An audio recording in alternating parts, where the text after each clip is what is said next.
Hello and welcome back to my YouTube channel. My name is Mary Kay, and for the new subscribers, thank you so much. We say hi by hitting that subscribe button and watching to the end. For the returning subscribers, welcome back once more. So this is what you're going to be making, a bubble stitch top. It's been a minute since I made a top, and we are going to need the length from just right above your bust all the way to where you want your top to end. You can make it as cropped as possible, as however you want, that is up to you.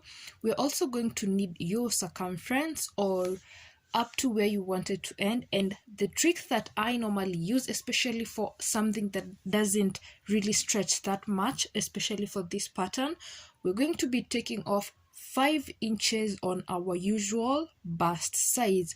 So say your bust size is 30, we're going to be doing our work for 25 inches. The 5 inches will be catered for by the crisscross yarn, which is a mess right now, but this is what is going to be catered for the remaining 5 inches. You could, if you want the crisscross, the laces to be a little bit separated, then you can go and add up your inches. It could go up to 10 inches.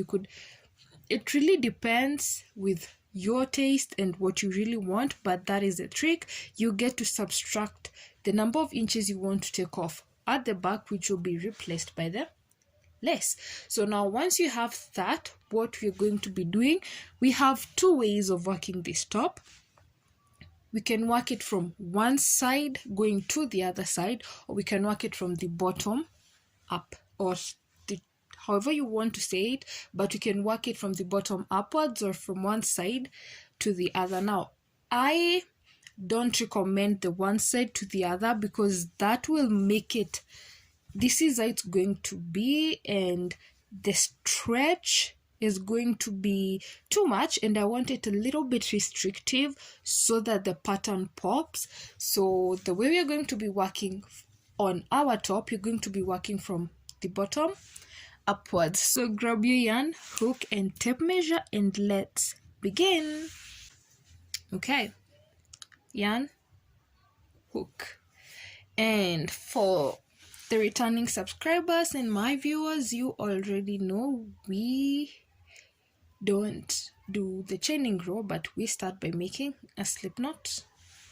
And as always, this is something that I know you're all familiar with by now, but now for the sake of our new subscribers, we are going to start by chaining 3. 1, 2, 3. Now once we have our 3, we're going to be going to yarn over. We are working rows of half doubles. You're going to start with a half double, but you also have the option of starting with a single crochet, but because you're just diving right in, we're just going to start with a half double. So you've chained 3, yarn over. You're going to insert your hook in the very first stitch that you made, the very first chain that you made, yarn over, pull through that one. You're going to have 3 loops on your hook. With those 3 loops, you're going to be working 2 rows at the same time. So the first row is going to be the chaining row, and then you're going to have our first actual row.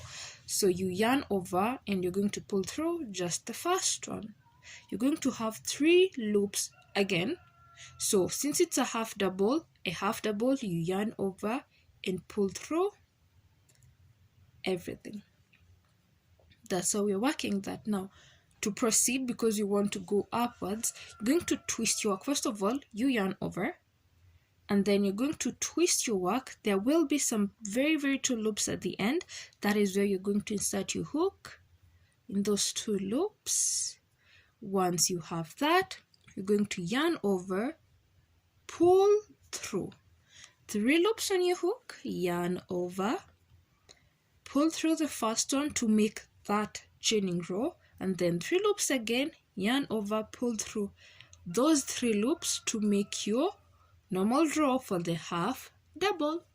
Now one more time, you're going to yarn over, twist your work, some 2 loops at the end, right? insert your hook in those 2 loops, yarn over, pull through 3 loops, we make the chaining row. So you yarn over and pull through just the first one.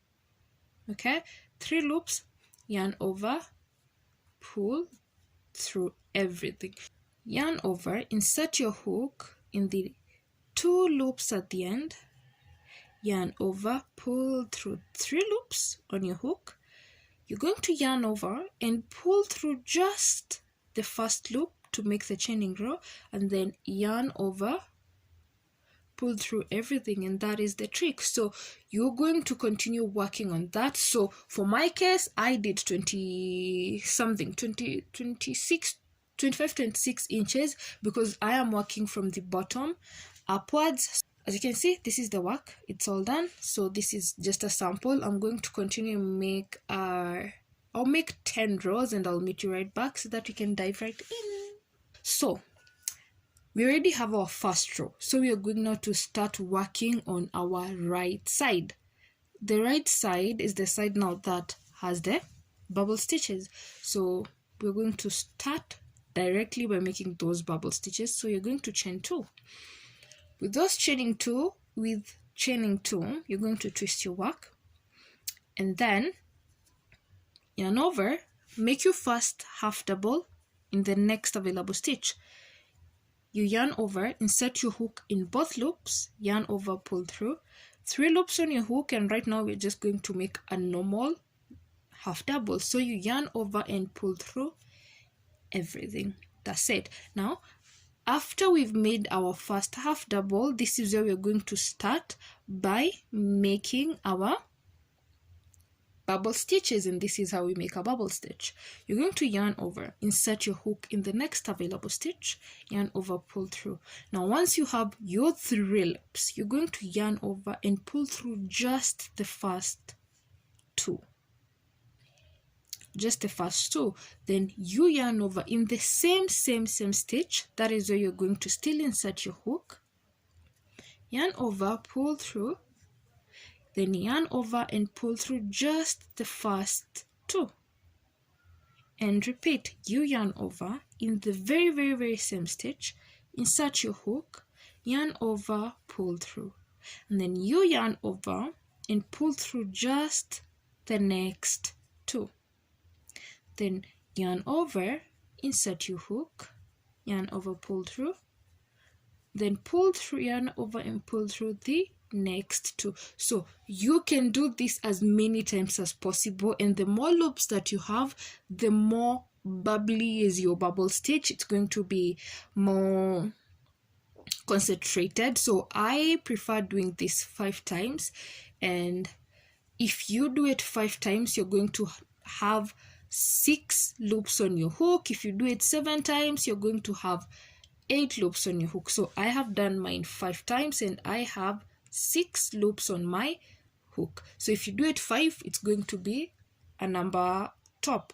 You do it 6, it's going to be a number top, which is 7. So after you have all these loops on your hook, you're going to yarn over and then you're going to pull through everything. You have to be careful not to lose your loop.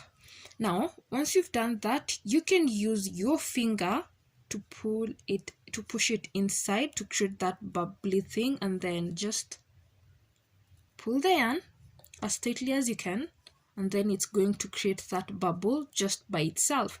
And we proceed as if you did nothing. You yarn over, then you have to be careful about the next stitch because you could lose it underneath the bubble. So you're going to yarn over and put our normal half double.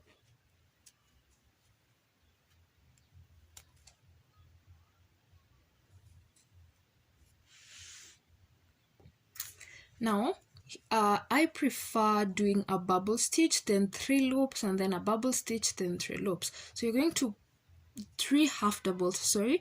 So we're going to put our 3 half doubles. This is the second one, and then the third one, then followed by our bubble stitch. Yarn over, insert your hook, those 2 loops. Now When you're making a half double in the bubble, remember you just pull through the first two, that's it, and then you yarn over and repeat. You just pull through the first two in the very same stitch. That's what you're going to keep doing until you have the number of loops that you want, or you repeat it the number of times that you need. Like I said, I repeat mine 5 times, giving me 6 loops on my hook. So I yarn over and pull through tightly, pull it in, and then pull it tight enough, yarn over, and then we're going to make our 3 half doubles in the next stitch. Now this is when you are getting at the very end of your work. Now this is the catch. When you're getting to the end of your work, the catch here is going to be, if you don't have, after you put your next 3 loops, you need to have 2 remaining loops for you to put your bubble stitch and then a normal half double. But if you put your 3 loops and then you only have 1 remaining loop, then do not put your bubble stitch. Just add in a normal bubble stitch, and then you just chain 1 or 2 and then turn your work.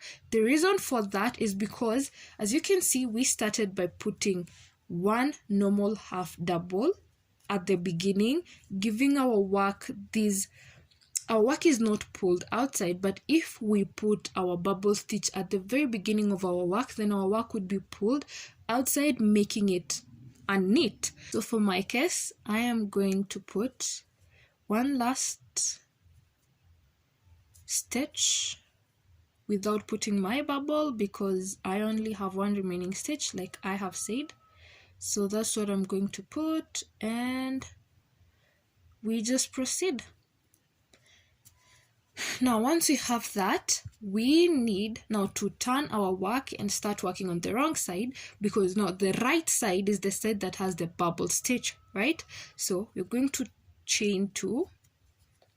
Now on this side, after we've worked on our bubble stitch, the next row after our bubble stitch is just plain half doubles, so that they take us back to the right side. You're just going to put plain half doubles all the way to the end, and I will meet you there. Now I am at the end. I'm going to chain 2 and turn my work. Now we have 2 options of working, or two options of working this thing. The first option is just putting the normal half double and then putting the bubble stitch and then the 3, just repeating what we did in the very first row. Or we could spice it up or just twist it up, and instead of repeating what we did in the first row, now this is what I mean. Now instead of putting 1 normal half double and then a bubble stitch, we put 3 normal half doubles and then we put our bubble stitch, in which our bubble stitch is going to be in between the previous bubble stitches. This is what I mean. This is my work for the top. As you can see, these bubble stitches do not follow each other at all. Where there was no bubble stitch is where there will be a bubble stitch. As you can see, the perfect example is here. Instead of having a bubble stitch and then a bubble stitch following in a straight line, we have 2 bubble stitches here, and then we have a bubble stitch in the middle. And you can see this row, this beginning row, matches with the 3rd row of bubble stitch. The first row of bubble stitch matches with the 3rd row of bubble stitch, and the 2nd row of bubble stitch matches with the 4th row of bubble stitch.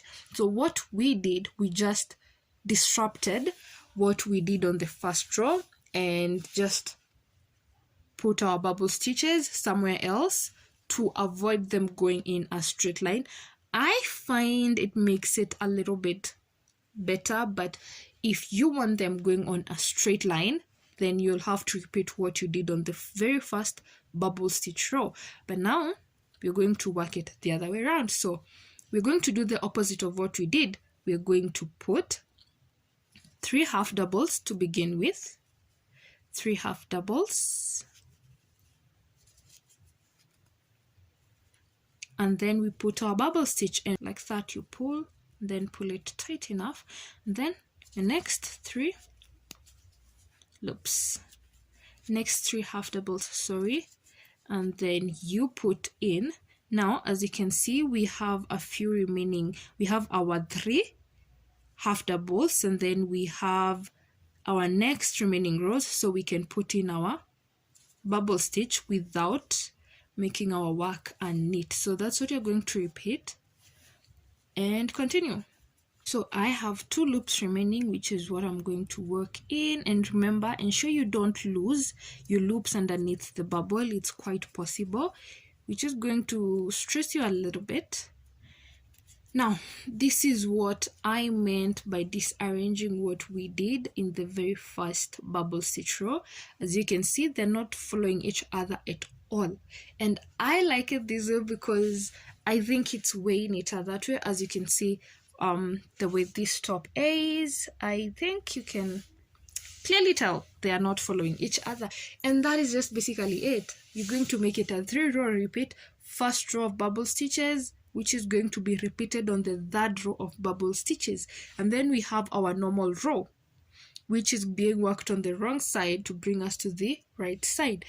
That's all that you're going to keep repeating until you have your project. This is such a simple project, and I honestly cannot wait to see the colors that you use to make your project. And if you want to mix colors, that is also okay. Now I am going to show you how to put in our lacing.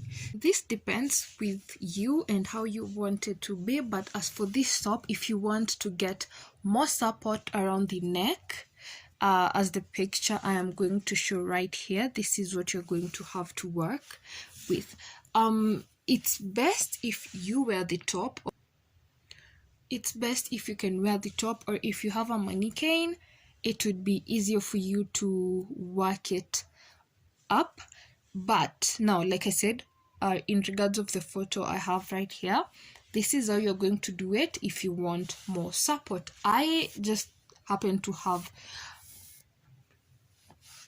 Now you're going now to wear it, and then eyeball right above your bust. Right above your bust, that's how you're going to eyeball and ensure it's all matched up. After eyeballing it, you're going now to count and ensure that the number of bubbles on this side are equal to the number of bubbles on the other side. That is after you've eyeballed it. That is maybe if you're wearing it, or if it's on a mannequin, or you could also use your tape measure to do the mathematics. Now once you've eyeballed, we're going to assume this is the way I am eyeballing mine. We are going to take this lace, and after I am done showing you how to lace it up, then I'll show you how to do the lace. It's pretty simple. So after eyeballing it, you can use either a needle or just a hook like I am. You're going to just pull it through there, and that's it. You just pull the ends out. You do the same thing on the other side, and we are going to have, this is now the neck portion, and the neck portion will just stay there. We have our neck portion, which is this. Now we just need to lace our work up. You have 2 options. You can crisscross it, or you could just go right ahead. Now, if we want to crisscross it, we're going to take the one on our left and take it to right. And then we'll take the one on our right and take it to our left. Or the right can stay on the right and the left can stay on the left. And by that, I mean at the very top, I still haven't weaved in my ends. We're going to insert our hook here and just pull our yarn as we did. Again, you can either choose to use you can either choose to use your hook or your needle. And now this is our hand. Now we have the hand here. Now that's the hand portion, and you're just going to do the same thing on the other side. We create now our hand portion.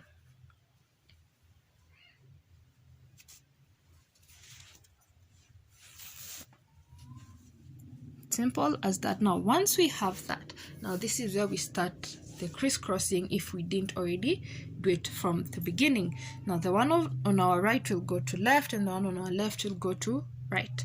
And now this is up to you. You want to decide how you want your crisscross to be spaced.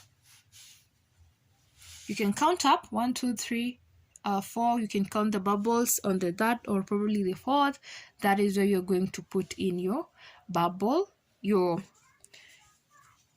lace on that bubble. That is where you're going to put it. And then after you've put that, it's going to bring it directly to the right. And the one on the left, now we work on the one on the left, we put it on the right.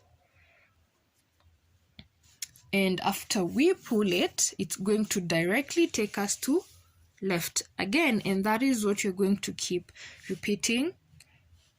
You just eyeball or count and put. And then I am going to put a photo of the finished product here of the lace, so that you see how mine came out.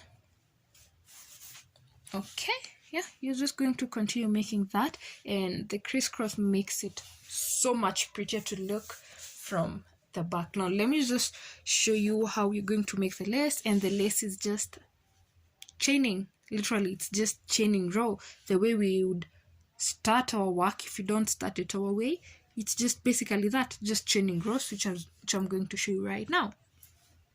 Now to make our chaining, our lace, we're going to, of course, make our slip knot. After our slip knot, we're just going to chain. That's it. Now